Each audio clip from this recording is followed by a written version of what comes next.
Mira el sonidito del agua en las planchas de zinc, en el techo de zinc.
Mira eso.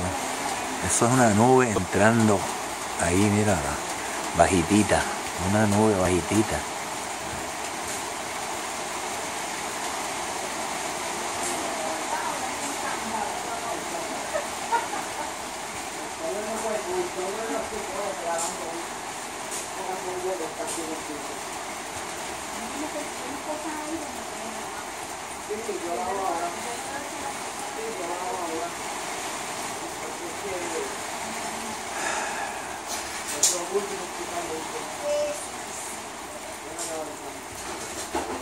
Aquí hubo que apelarse el fregadero porque se tapó hasta arriba. Eso fue esta mañana.